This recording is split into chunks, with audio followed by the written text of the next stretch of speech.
worship you today. Jesus, Omekanaya, I bow before your throne. Jesus, Omekanaya, I worship you today. Jesus, Omekanaya, I bow before your throne. Nara, nara, nara, oh. Narekelem jiribia, oh yeah, dinso. Nara, nara, nara, oh. Narekelem jiribia, oh yeah, dinso. Oh yeah, dinso. I lift my hands to you. Oh yeah, dinsa, 'cause only you deserve it. Oh yeah, dinsa, in a meremebuka. Oh yeah, dinsa, to you I give my all. Oh, man may not understand how far you've brought me. They may not understand. Man may not understand how far you've brought me. They may not understand. Jesus, Omekanaya, I worship you today. Jesus, Omekanaya, I bow before your throne. Jesus, Omekanaya, I worship you today. Jesus, Omekanaya, I bow before your throne. Nara, nara, nara, oh. Narekelem jiribia, choye dinsa.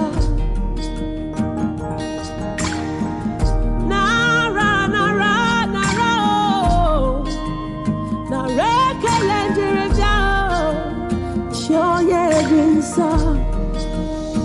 Oh yeah, Vinsa. The doer of all good things. Oh yeah, Vinsa. You kurugeme. Oh yeah, Vinsa. The only precious Lamb of God. Oh yeah, Vinsa. Oba Tobiye. I can't imagine what I would be without you. Go without you. Can live without you. I can't imagine what I would be without you. Where I would go without you. Can't live without you.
Orebo Satiena Yana, nobody Yara.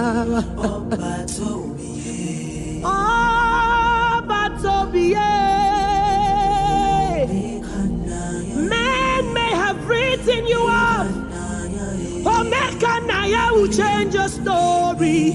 Ikurugebe, Jehovah Ekuebe.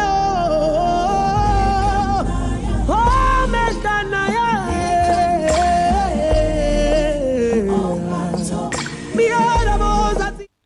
All right, so this is the day the Lord has made. We rejoice, I'll be glad in it. I'm so glad that we are having this program today.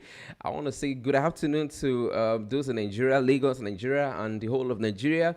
And if you're watching not outside of Nigeria, I want to say good morning to you, good evening to you from wherever you're watching, because I don't know the time zone from where you are right now. So I'm so glad that we're doing the program today. Last week we had a technical issue, so we couldn't come online. I'm really very sorry about that. So first off, I want to say happy new month to every one of you. I hope you're having a nice time. I hope you're trusting in the Lord just as we need to do in this trying time. I mean, these are trying times that we need to trust in the Lord. We need to stay on Him. Even if it's not a trying time, we need to trust in the Lord always. But then it's a trying time, so we need to trust in Him. We need to rely on Him. He's the only one that can help us at this point in time. So I'm so glad that we're doing the program today.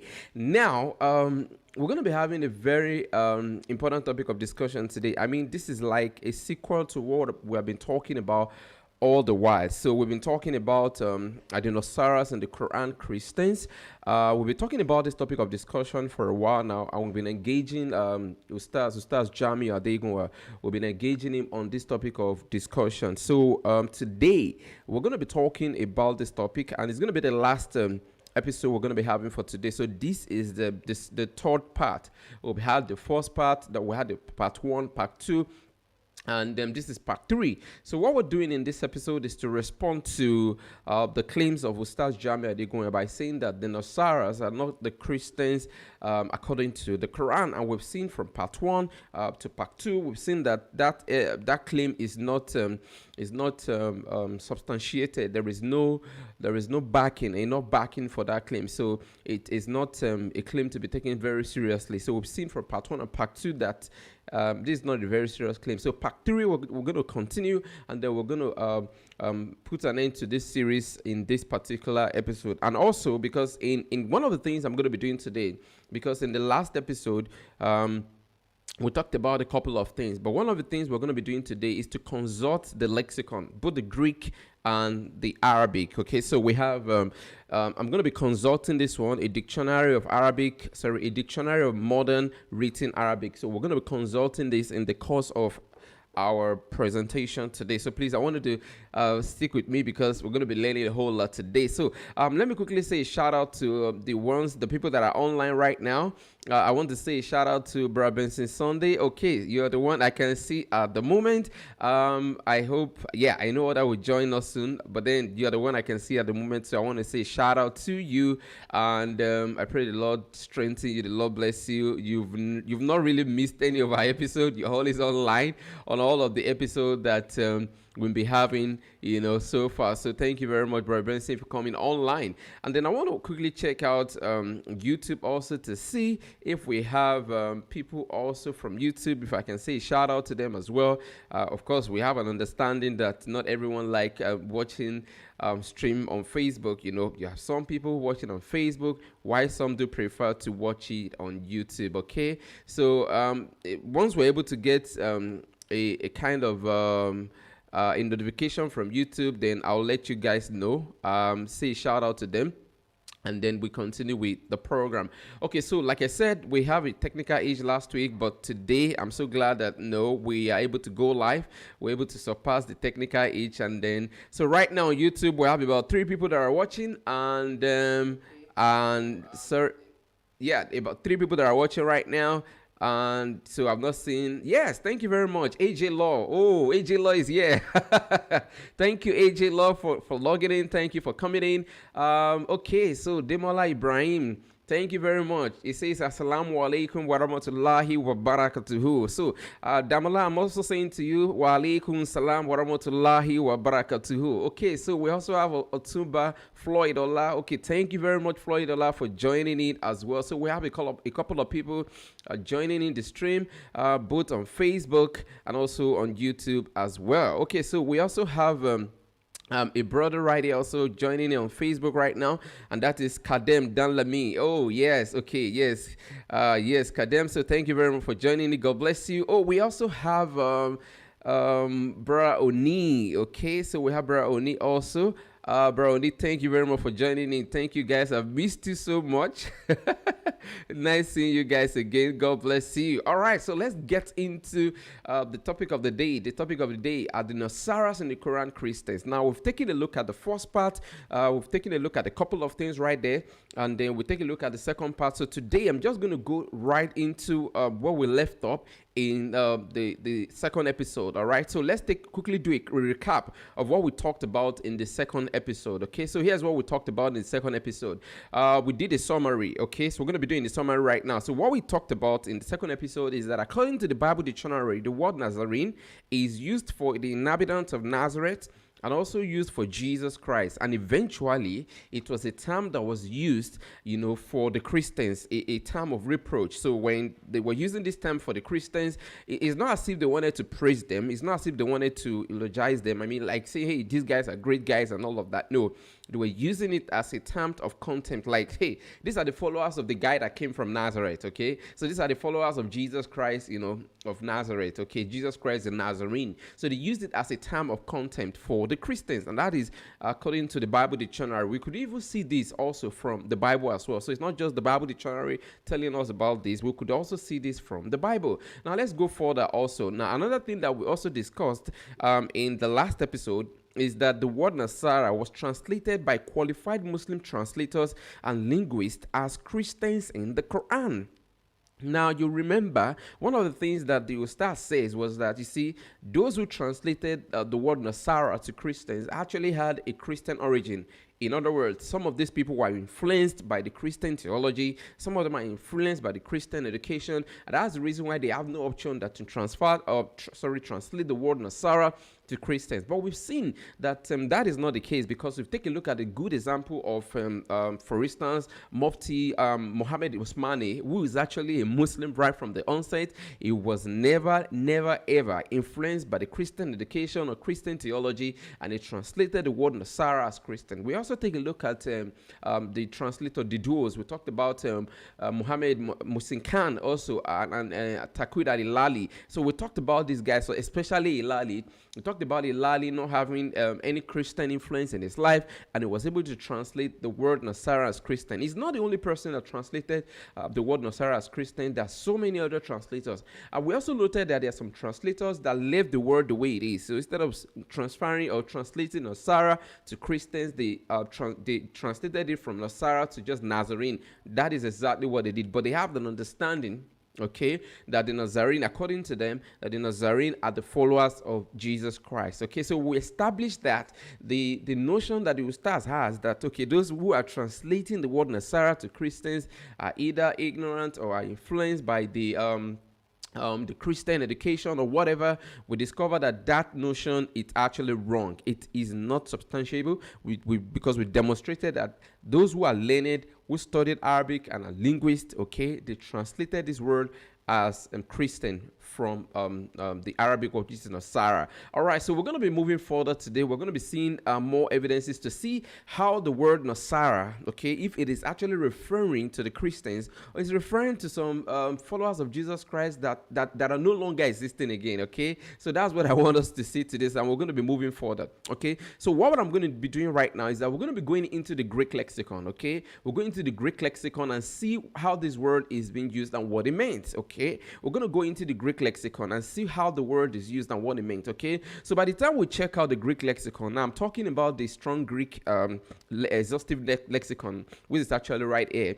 Here's what the word Nazarene mean, okay? So that's the word Nazarene, okay? So, but in the Greek is Nazarios, okay? So Nazarios in the Greek, and then this is what the strong Greek lexicon says. It says it's an inhabitant of Nazareth. That means somebody that actually live in Nazareth, okay?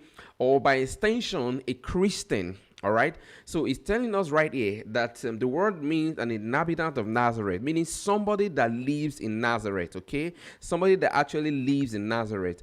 Or you can also, apart from saying somebody that lives in Nazareth, you can also say that by extension, a Christian, because the Christians were eventually called Nazarene, okay? All right, because that's actually what, like I said, it's a term that we're using to identify the Christians with Christ, a term of contempt, okay?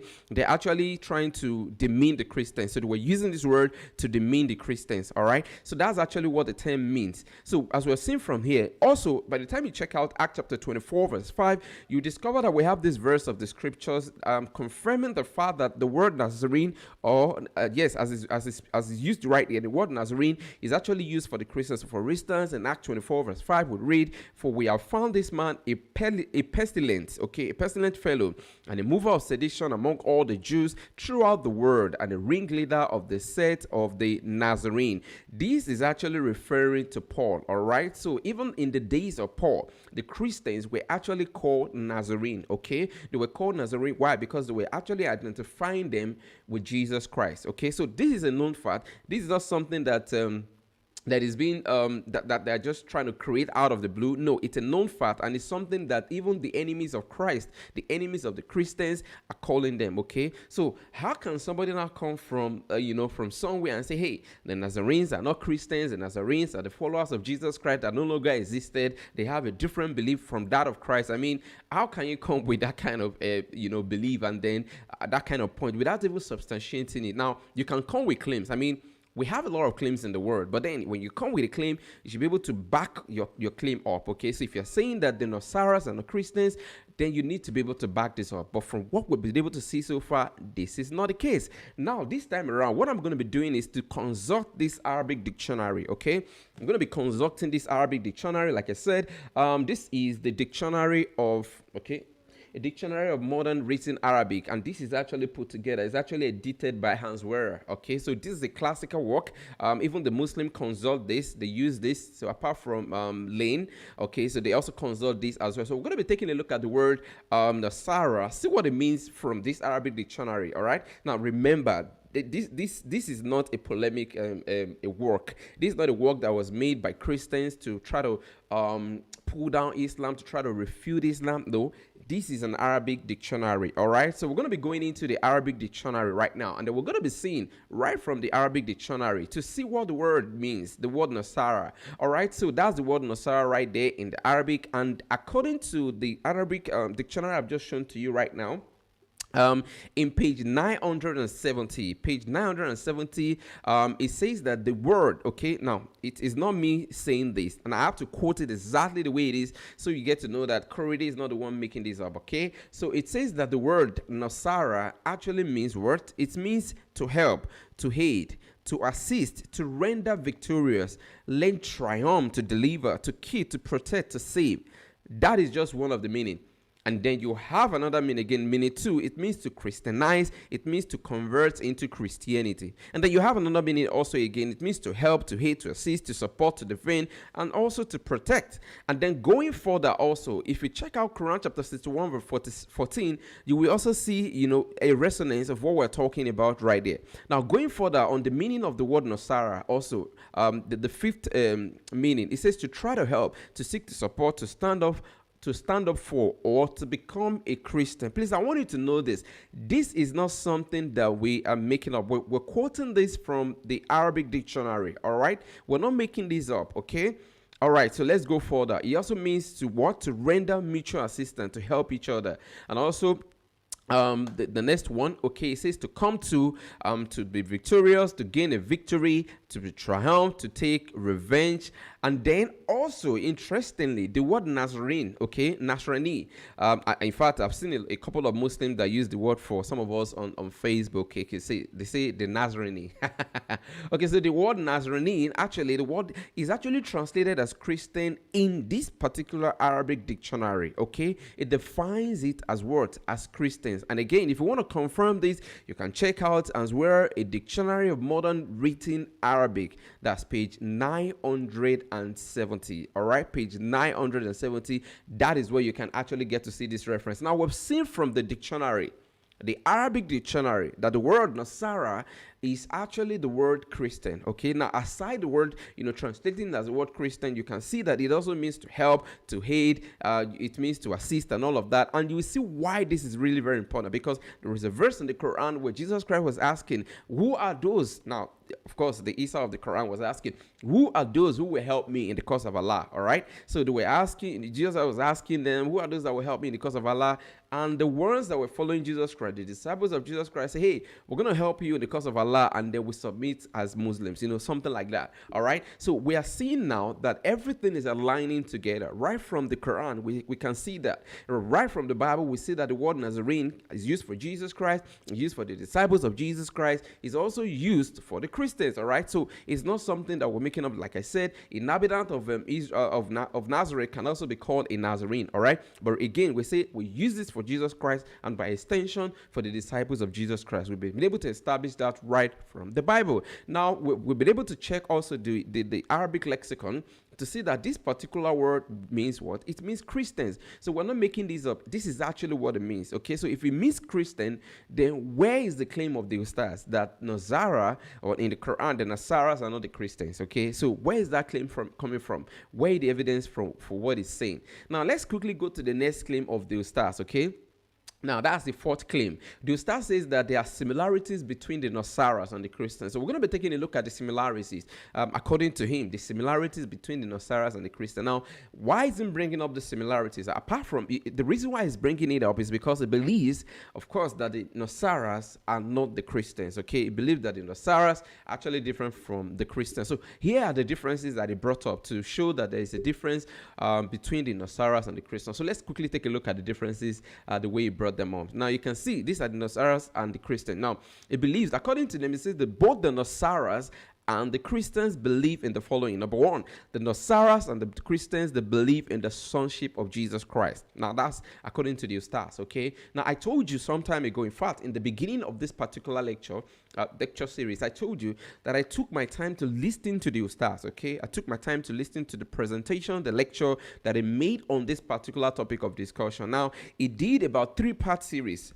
on this particular topic of discussion in Yoruba language, and the 3-part series are almost 2 hours plus. So we're talking about almost 3 hours, in fact almost 3 hours program, okay, on each series. So we're talking about 9 hours for the Yoruba lecture. I took my time to listen to it because I want to really understand what he's talking about. And then he did another series again in English language. That's about 2 hours plus, okay, and then I listened to that series as well. So based on the series that he did on these two on this particular topic, but in Yoruba and English language, that is what you're seeing right here. So the presentation he made is what I'm actually presenting to you right here. So that's his claim. He believes that the Nasaras and the Christians both believe in the sonship of Jesus Christ. Now, number two, the Nasaras and the Christians actually believe in the Trinity. Okay, so the Nasaras and the Christians actually believe in the Trinity. Okay, all right. So let's take a look at the differences. What are the differences between the Nasaras and the Christians according to the Ustaz? Now, number one, they differ in some of these ways. Now, why the Christians believe in the atonement through the blood sacrifice, that's Jesus Christ dying for the sin of man, the Nasaras do not believe in such. Okay, so why the Christians believe that Jesus Christ actually died for our sin so that we might be saved, we might be redeemed, and all of that, the Nasaras do not believe in such. Now, number two, the Christian or Christianity originated from Rome. That's according to the Ustaz. Christianity originated from Rome, while the Nasaras are actually from Israel. Now, I don't understand this particular claim. It looks so ridiculous to me, but then this is his claim, but I have to just present what he thought of, or what he thinks about this particular topic of discussion. All right. Okay. So going further, also he said that why the Nasaras, this one is actually interesting. He says why the Nasaras actually believe, okay, that Jesus was sent to, why the Nasara believe that Jesus was sent to Israel.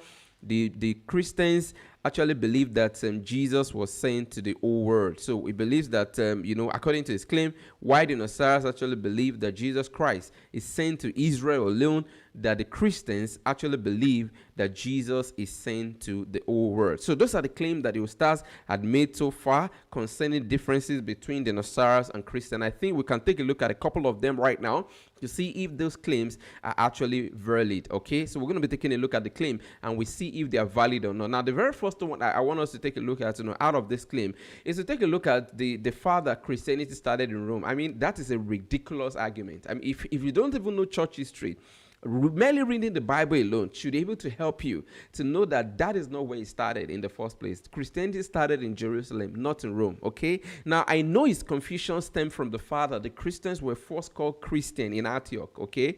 All right, now I can understand that confusion, and that's due to the fact that he is not versed in church history. He doesn't even know what church history is all about. So that's the reason why you could say that, hey, Christianity actually started in Rome, while the Nasaras are from Israel. I mean, the disciples of Jesus Christ are Jews, for goodness sake.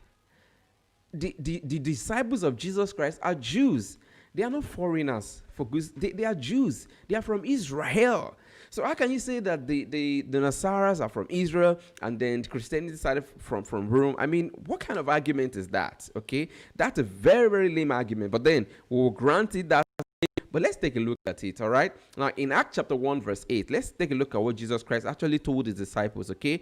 Acts chapter 1, verse 8, it says, "But ye shall receive power after the Holy Ghost is come upon you, and ye shall be witnesses unto me in both Jerusalem and in all Judea and in Samaria and unto the uttermost part of the earth."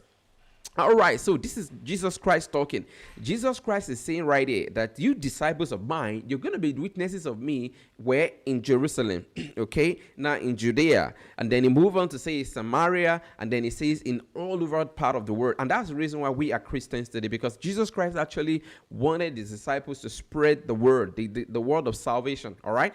That's the reason why I can be a Christian today, even though I'm not in Jerusalem, even though I'm not a Jew, but I can be a Christian today because the message of Christ is meant to the whole world. It's not just limited to a particular place, all right? So that is Jesus Christ talking right there.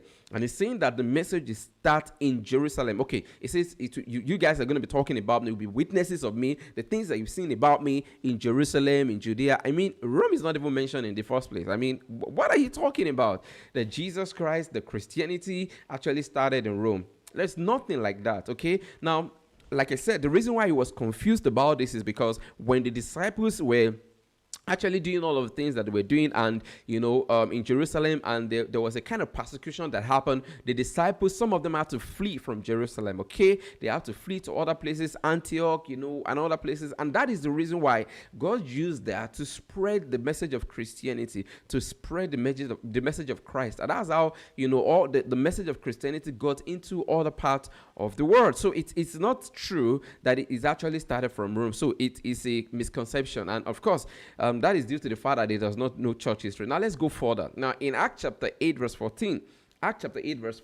this again is what we read. Acts 8:14, it says, "Now when the disciples which were at Jerusalem heard that the Samaritans, or Samaria, had received the word of God, they sent unto them Peter and John." Can you imagine that? When the disciples which were in Jerusalem, meaning that Jerusalem, it's talking about the apostles, sorry, not even the disciples, not the apostles, because that's their base. That is where they were, okay? That is where they were. That is where the word was actually spreading from Jerusalem. So when they were at Jerusalem, when they heard that, the Gentiles are beginning to see the good work. Oh my God, they begin to see that the Gentiles are beginning to see how, Christ is risen. Christ has been saved. Sorry, Christ has been crucified for them, that they can be saved. When they realize that, they begin to say, wow, it seems God has given salvation to the Gentiles as well. And then Christianity spread to all those parts, all right? They begin to send people to go to, okay, Peter, you go to this place. Okay, this person go to that place. Go tell them about the word of salvation.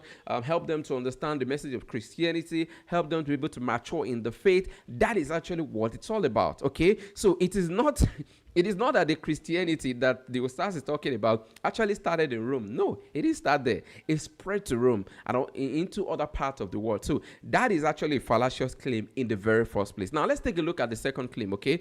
We might not be able to take a look at everything today, but then we just need to just take a look at some of this claim, and then we're going to back it up from there. And if you have questions, you will have opportunity to ask your questions, okay? So now, the next claim is that the Christians, the Nasaras and the Christians, they believe that Jesus Christ is the Son of God, all right? They believe that Jesus Christ is the Son of God, okay? And then they believe in the Trinity, okay? So, but How can you say the Nasaras, okay, believe in the sonship of Jesus Christ, especially when the Nasaras are not Christians?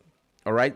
Now remember, the Nasaras are the faithful follower of Jesus Christ according to the Quran and according to the Ustaz. Because remember, the Nasaras are not Christians, and if they are not Christians, they are faithful followers of Jesus Christ. Meaning that if they are faithful followers of Jesus Christ, we would expect that they would not believe that Jesus Christ is the Son of God according to the Quran. Why? Because the Quran, Allah of the Quran says that Jesus Christ is not the Son of God. In fact, Quran chapter 9 verse 30 cursed the Christians for saying, okay, don't let me just let me just go. Let me quote the verse for you instead of me just mentioning this off top of my head. So let me just quote the verse now. In Quran chapter 9 verse 30, okay, and this is what Allah says. Allah says, and the Jews says Uzziah Estra is the son of Allah, and the Christians say Messiah is the son of Allah. This is the saying from their mouth. They imitate the sayings of the disbelievers of old. Allah's curse be on them, how they are deluded away from the truth. So let's take this. Let's assume, according to the Ustaz, that the Christians here are not the Christians as we know it, that they are the Nasaras, okay, the Nasaras who are different from the disciples of Jesus Christ. So let's take this verse to mean that the Nasaras is actually the disciples of Jesus Christ who are not Christians. Now, are you telling me that Jesus Christ, being with his disciple, did not teach them that Allah does not want anybody to be called his own son? I mean, are you saying that the Nasaras are actually ignorant of the fact that they should not call Jesus Christ the Son of God? I mean, when Jesus Christ came to them, didn't he tell them, hey, guys, followers, I'm not a son of God. Okay, don't ever call me the Son of God. Don't do that. It's blasphemy. How come Jesus Christ never told his disciples, all right, that, calling me the Son of God is a sin, that Allah will have to now be the one to curse them, to let a curse be upon them? Now we're seeing, even in this verse of the Quran, that Allah is laying curse on the disciples of Jesus Christ. Can you imagine that? Now, if we're going to be going by that, we'll say that Jesus Christ of the Quran failed. Why? Because he failed to communicate important teaching, important doctrinal issue to his disciples. He couldn't even let them know that he's not the Son of God. Now, it took Allah to now reveal a verse to Muhammad, okay, even during the time of Jesus Christ, begin to now curse the followers of Jesus Christ. I mean, the followers of Jesus Christ are accursed. Now, if the followers of Jesus Christ are accursed, automatically you're saying that Jesus himself is accursed. I mean, how could Jesus Christ live with the disciples and they don't even understand the basic doctrines of Islam? That Jesus Christ should not be called the Son of God. All right. So according to the Muslims, and according to the Ustaz, because not all Muslims believe this, but according to the Ustaz, if we're going to go by his logic that the Nasaras actually believe in the sonship of Jesus Christ and that the Nasaras are not Christian, then what it means is that the Nasaras are disbelievers. And according to the Quran, the followers of Jesus Christ, the disciples of Jesus Christ are disbelievers. I mean, what kind of confused belief is this? Now, how far can you go with this confusion? This is just so radical. This is confusing, and there is no way you can, wrap your brain around this. All right. So let's quickly go to some other interesting thing about this particular issue of Nasara being believing that Jesus Christ is the Son of God and all of that in Quran chapter 19. Now in Quran chapter 19, because the issue of the sonship of Jesus Christ is a very, very big one in the Quran. Now it is such a very big issue, such that when Allah when he's recounting this issue, Allah will say something like, how can you say that I have a son? All right.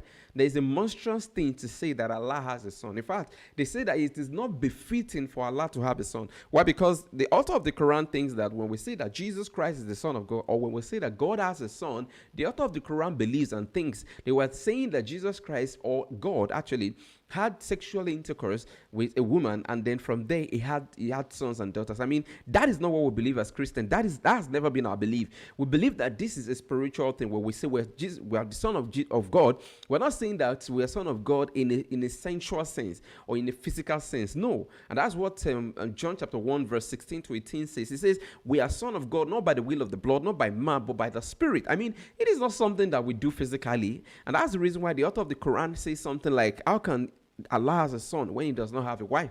Because Allah misunderstood the sonship of Jesus Christ, thinking that if we're saying that he has a son, then it means that he needs to have a wife. No, that's not what we're talking about. So that's a gross misconception on the part of the author of the Quran. But then let's see Quran chapter 19 is a very grave offense to believe that Jesus Christ is the Son of God. And Jesus Christ of the Quran failed to communicate this information to his disciples. All right. So let's see Quran chapter 19 verse 88 to 90. Quran chapter 19 verse 88 to 90. 19. Here's what it says. It says, and they say, the beneficent has taken unto himself a son. Assuredly, ye utter a disastrous thing. All right, whereby almost the heavens are torn and the earth is split asunder and the mountains falls in ruin. Now, this is to tell you the seriousness of the issue that we're talking about. That anytime that the Jesus Christ, anytime the Christians are actually talking about Jesus Christ being the Son of God and all of that, the Quran is saying that the earth, the heavens, the earth is almost torn asunder, meaning that it's a very, very grave offense, to have said that kind of a thing. So that's really, really, very, very, very serious, okay? And if that kind of a thing can be offensive to the Allah of the Quran, then how can Jesus Christ fail to communicate this to his disciples? How can the disciples of Jesus Christ fall into the same error? And he couldn't even communicate the truth to them while he was on earth, okay? Allah is the one that now begins to reveal this to Muhammad to correct the errors of the disciples of Jesus Christ. Again, that is inconsistency. And of course, by saying this, you are putting more problem into the Quran. That's what I believe, because by saying this, you are trying to say that, hey, the disciples of Jesus Christ do not even know what they are doing. They don't know what they are talking about. They don't know the idea of, it's just ridiculous. Okay, so now let's talk about the Trinity, because it said that the disciples of Jesus Christ and the Nasara, they actually believe in the Trinity. Okay, so now again, if the disciples of Jesus Christ and the Nasara actually believe in Trinity, now the question is, why would Allah be denouncing the Trinity and the Trinity as a doctrine, and then that nobody should believe in this? All right, in Quran chapter 4 verse 171, Quran chapter 4 verse 171, here's what we read. It says, all people of the scriptures, do not exaggerate in your religion, nor utter aught concerning Allah save the truth. The Messiah, Jesus, son of Mary, was only a messenger of Allah, and his word which he conveyed unto Mary, and his spirit from him. So believe in Allah and his messenger, and say not three. Cease, it is better for you. Allah is only one God. Far it is removed from his transcendent majesty that he should have a son. He is all that is in the heavens and on the earth, and Allah is sufficient as defender. Now we can see from this verse of the Quran that the Quran is actually condemning the belief in the Trinity. Again, the Quran is thinking that when we say that God is triune, we are saying that God is three. Three what? Now that's the thing that Allah does not understand, okay? What in the Trinity, we say that God is one being and three persons. That is our belief. That is what the Bible says, okay? But Allah thinks that we're talking about three gods, okay? In fact, in another verse of the Quran is, even in this verse, okay, you have the idea, and that's the idea that the Muslims have. Sometimes they accuse the Catholics. They say, okay, the Catholics also take Mary as God. So the idea of the Quran in the Trinity, or the idea of the Trinity in the Quran, is the Father, Jesus Christ, and Mary. And that's not even what we believe in the very first place. We don't believe in that. We believe in the Father, the Son, and the Holy Spirit, all right? Now, so let's go back. Now, if the disciples of Jesus Christ, which is the Nasara, according to the Ustaz, believe in the Trinity, now Allah is condemning that particular belief again. So again, does it mean that Jesus Christ did not tell the Nasara, the disciples, according to the Ustaz, that the Trinity is wrong, is an heresy, they shouldn't believe in it? How can Jesus Christ have gone about? What was he even teaching his disciples in the first place? What was Jesus teaching his disciples in the Quran? To such an extent that they don't even know the teachings, the fundamental teachings of Islam, that they have to now believe in something else, all right? Even when Jesus Christ, was teaching them the pristine form of Islam, according to the Muslims. Or do we conclude that now the disciples of Jesus Christ now begin to believe in these things when Jesus Christ had departed? Is that what the belief is? I don't think that is what the Quran is saying. And I'm going to explain to you the reason why I don't think that's what the Quran is saying. So again, we're seeing from the Quran itself that the disciples of Jesus Christ, okay, according to the Ustaz, which is the Nasara, they believe in the Trinity, but the Quran is condemning the Trinity, all right? So what it means is that if the disciples of Jesus Christ, which is actually the Nasaras, believe in the Trinity and the Quran is condemning it, then the Ustaz is actually confused, because there is no way he could have said that these are disciples of Jesus Christ and they will be doing something that the Quran actually goes against. Remember, even according to the Quran, the disciples of Jesus Christ are Muslims. That's what the Quran says, okay? It says that the disciples of Jesus Christ say, we are the ones that submit. We are Muslims. How can they be Muslim and Allah is condemning them of believing in the Trinity? So you can see the inconsistency right there. And that's to show that the claim of the Ustaz that the Nasaras are not Christians is only the Christians. The Christians believe in the Trinity. Okay, so it is actually understandable if the Allah of the Quran is trying to condemn the Trinity that the Christians actually believe in. Now, there's something interesting that I wanted to say. I'm going to be wrapping it up from here so I can allow your questions if you have any. So I want to say at this point in time that if you have any question, please post them down You can post them in the comment section below. All right, if you're on Facebook, post them in the comment section, and if you're on YouTube, you can also post them in the comment section as well. I'll be able to take your questions when I wrap up. I should be able to wrap up in the next 2 or 3 minutes from now. So please, if you have any questions, post them so I can respond to them. So thank you very much, and let's continue. Okay, so now this verse of the Quran is really very important, and the reason why I say it's really very important is because it's going to be showing us something very interesting about the followers of Jesus Christ. Now, if the followers of Jesus Christ, okay, are not the Nasaras, which is actually the Christians, okay, if the followers of Jesus Christ are not the Christians according to the Quran, then the Ustaz will need to explain this verse of the Quran to us. Now, a caveat right here.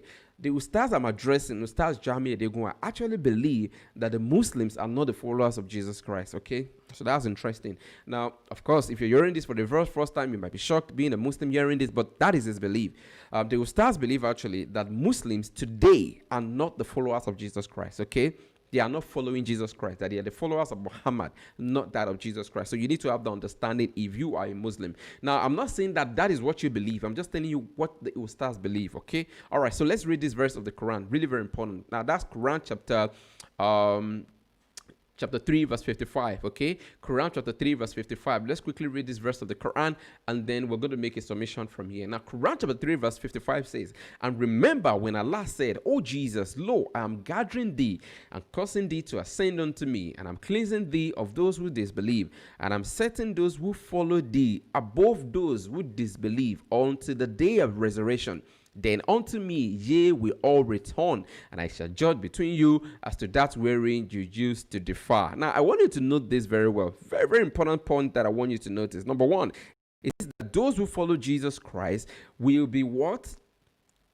Say it again. Those who follow Jesus Christ will be what?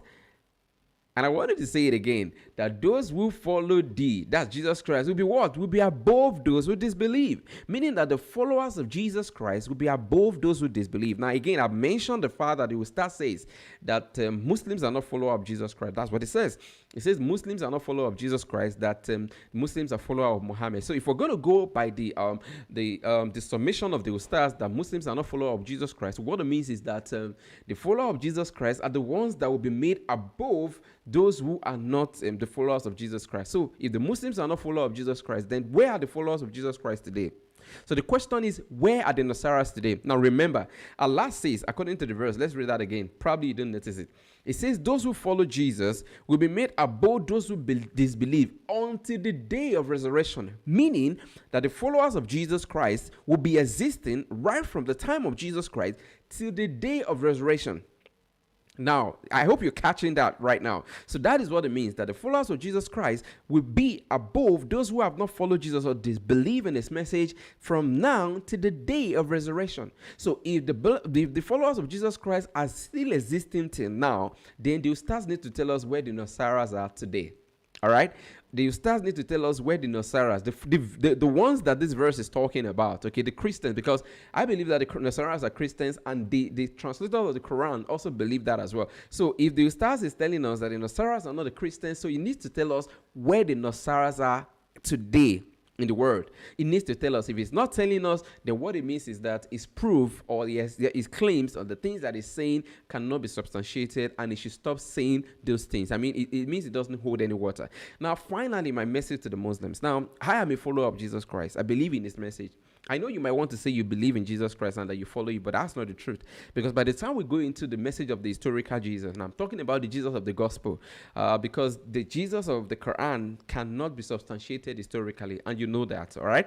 Now, if we're going into the Bible and we're talking about the historical Jesus and the message of the historical Jesus, you don't believe in it. Because the historical Jesus called himself the Son of God. You can't believe in that.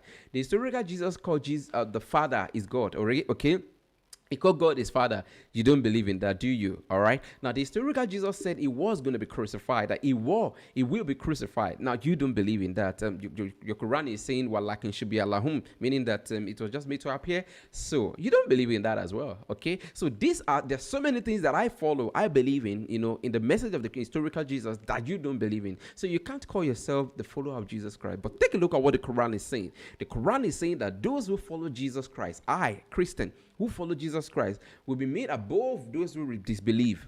Now, if you don't believe in the message of Jesus Christ, you cannot say that you are a follower of Jesus Christ. That's the truth. You can't tell me that now, okay, I believe in this, I believe in that. No, you have to believe Jesus Christ 100%. You can't believe in some words it said and then disbelieve in some words it says, and you're saying that you're a follower of Jesus Christ. That is just not possible. You need to believe in him, all of the things they say, if you're going to be saying you're a follower of Jesus Christ. So this is my introduction. This is my challenge to you. Now, if you're a Muslim and you know from this verse of the Quran that you're not a follower of Jesus Christ, I invite you today to come to follow Jesus Christ. I invite you today to become a follower of Jesus Christ, the genuine follower of Jesus Christ. All right. I invite you today to have, a dining, a wining with Jesus Christ. I invite you today to follow Jesus Christ wholeheartedly, not the Isa of the Quran that you have been told to, to follow. The Isa that does not exist. The Isa of the Quran is a creation.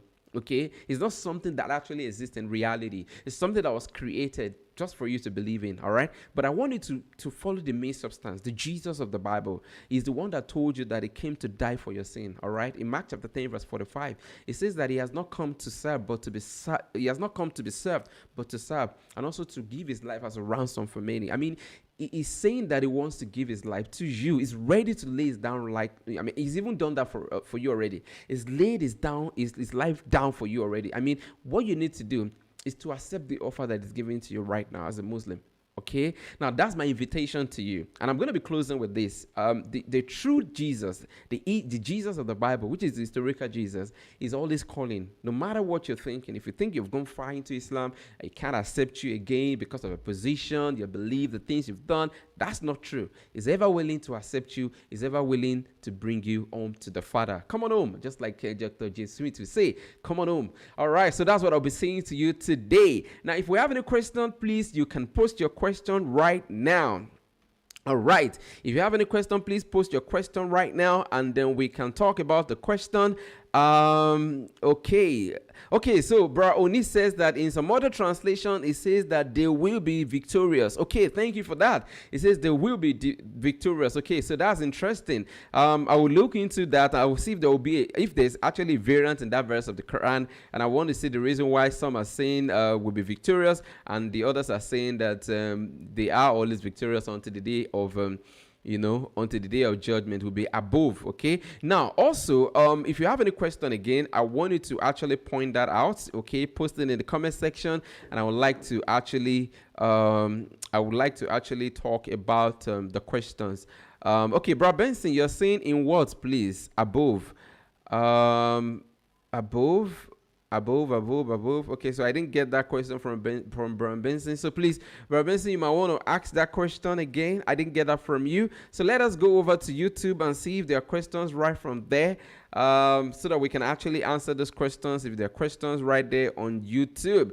Okay, so from YouTube right now, we have 5 people that are watching right from YouTube, and I've not seen any question at this point in time. Okay, so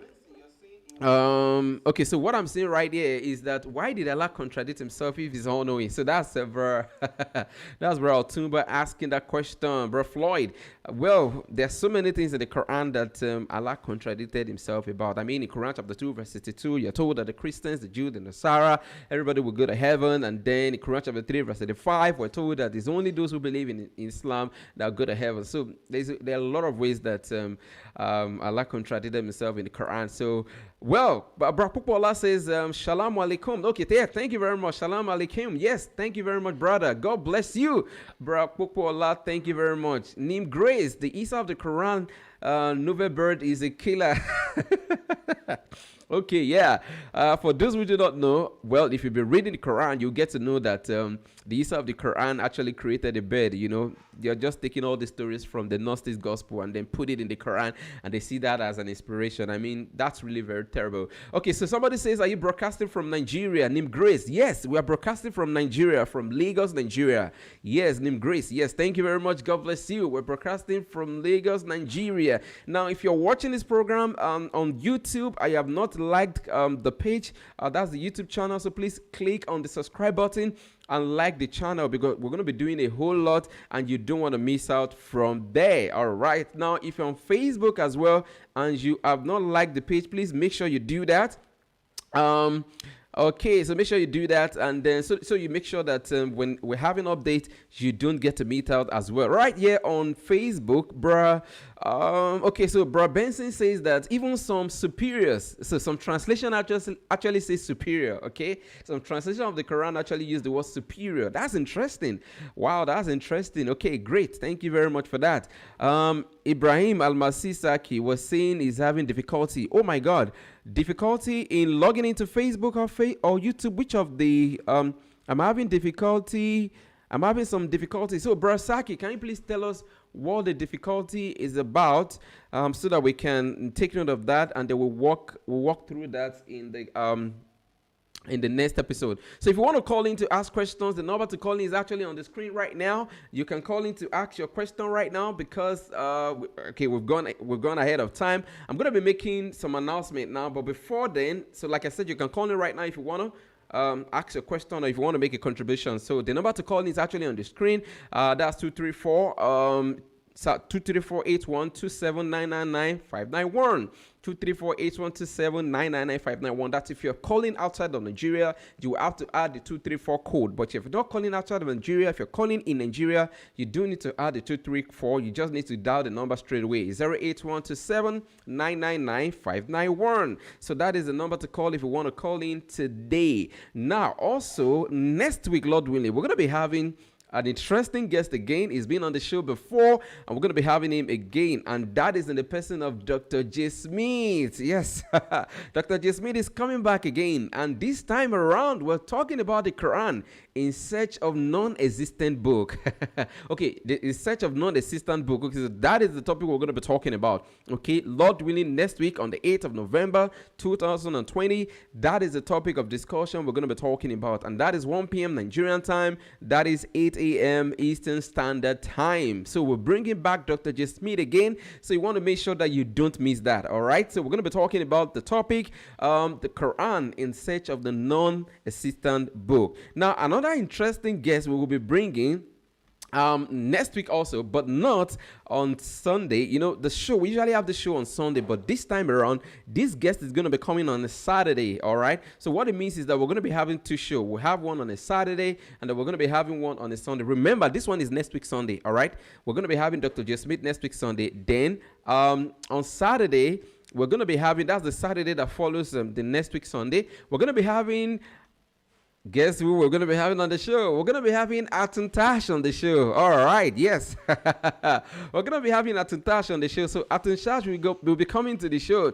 And of course, we're going to be discussing a very important topic of discussion. Yes, we will be talking about the topic as the Quran be changed. All right, now, you guys know the recent development that we'll be having about the Quran, the oaths and the Quran, the oaths and the narratives, you know, and all of those things. So we need to talk about this the more, and we're going to be having Atuntash, okay, on the program. So please, I wanted to make it a day, please. I want you to know that it's not going to be on a Sunday, please.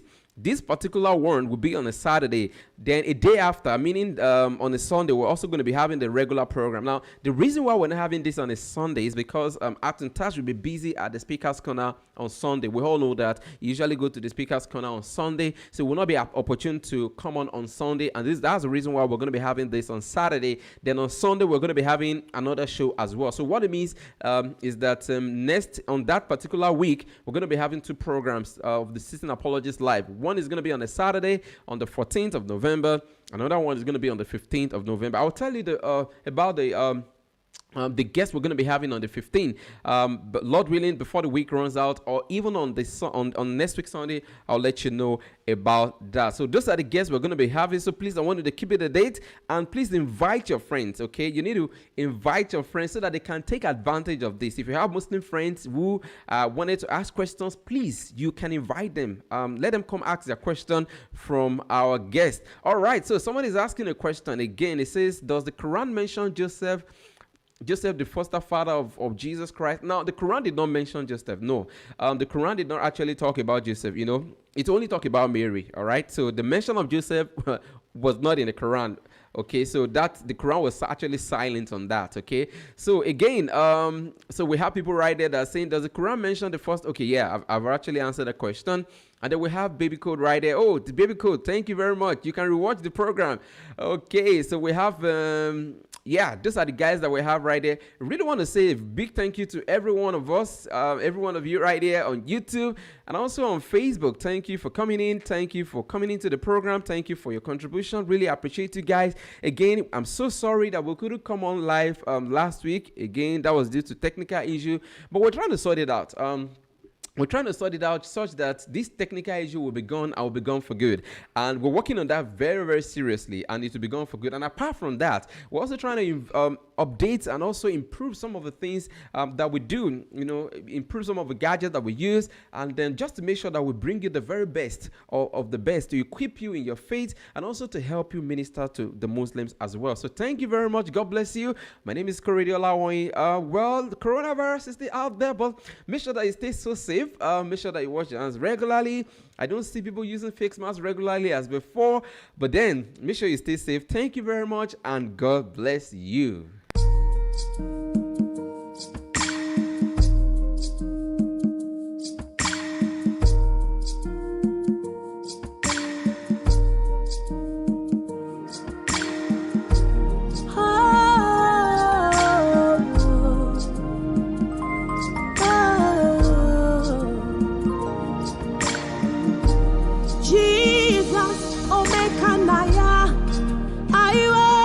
You today, Jesus, Omekanaya, I bow before your throne. Jesus, Omekanaya, I worship you today. Jesus, Omekanaya, I bow before your throne. Nara, nara, nara, na rekelem jiribia, oh yeah, dinso. Nara, nara, nara, na rekelem jiribia, oh yeah, dinso. Oh yeah, dinso. I lift my hands to you, oh yeah, dinso. 'Cause only you deserve it. Oh yeah, this song.